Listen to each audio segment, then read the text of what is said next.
And so joining me live on the phone is a wonderful mother, Rose Delgado, whose son, Michael Frigo, was murdered in 2020. Rose, thanks for joining me here this evening. I appreciate it. How are you? You're welcome. I'm fine. Rose, tell us about your son, Michael. What were his hobbies? What did he like to do? Tell us a little bit about him. My son was a big joker. He was smart. His hobbies, he liked to rap music. He was just an all-around kid, good kid. He was just a regular kid. And what happened in November of 2020?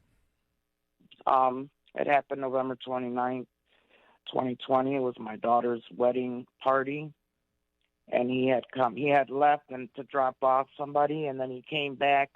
And when he came back, he was shot in the gangway multiple times by two different people, the two murderers. Yeah, they shot him and killed him in a gangway. And an evening that was a celebration, a wedding, turns into a A tragedy, nightmare. Yeah. a nightmare that you and your family continue to live every single day. Rose, Yes. where are his killers? And walking the streets, Walking the streets. Out. doing the same thing they were doing when they killed my son. They're Un- still out there shooting at people, and yeah. it's unbelievable. What has State's Attorney Kim Fox, what has her office done, or what in particular has her office said to you? They rejected the charges. They had both murderers in custody, and not even 24 hours later, they rejected the charges and released them. They stated, Jose Valerio, the state's attorney who rejected the charges, stated that there wasn't enough to put them through court and all that, and I begged and cried, and I spoke to him twice, and he still gave me the same response, that there wasn't enough evidence when there was quite a few things I think that could have kept them in. You know, But yeah, they rejected it. Rose, when we had another mother on last Sunday night, same story. Rejected the Yeah. charges. They said there wasn't enough evidence when, in fact, this mom is arguing that there was. What things in your mind stick out that would have proved that there is enough evidence that these guys deserve to be behind bars? What are my reasons? Yeah. Why I feel they reject the charges? I think they had good charges.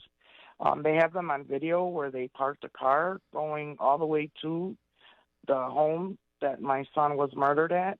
Going back, they have their phones pinging off towers. One of them had boots on, and there's a video. One of them had boots on, and they have the boots from one of the killers. Yeah, it was quite a few things, but they state they don't feel it's enough. And the one said that was his truck parked there, and he named the other two people that were with, but there was five in total. But the two shooters are the ones that were caught and released. It is unimaginable that what you're describing already, video, Yeah. all this evidence, and Kim Fox's office has the audacity to reject these charges and allow these two killers who took your son away in November of 2020, who was. That's not all they did. These state's attorneys think I rejecting charges and stuff. They don't realize I had to move from the home I was in because they shot it up twice. Oh, my goodness. I have another son that is afraid because they want to kill him just because he was the brother. It's a lot. It's a lot. We live in private. I don't even let my own family know where I live because that's how we live now, because we live in fear. I watch them every day, and they have guns, drugs. It's the same thing. I just don't understand how they're out. I really don't. I'm so sorry that you're having to go through this nightmare. Have you heard from Governor Pritzker or Mayor Lightfoot regarding any of this? No, nope.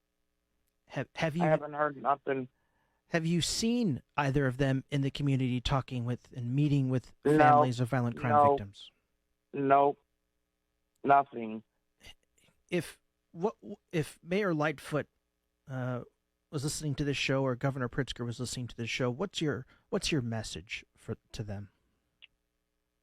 That you really need to start holding them accountable and stop releasing them. A lot of families are losing their children. A lot of mothers are burying their children when we shouldn't even be burying our children, because they keep re-letting them out, knowing that they have a history of gun violence and murder and all kind. And they keep it's not right. It's not right. Because if I was to go out there and shoot the one that killed my son, I'd be in jail right now for murder. But they wouldn't. You get what I'm trying to say? It's not right. It's not right. It's not right at all. It's not right.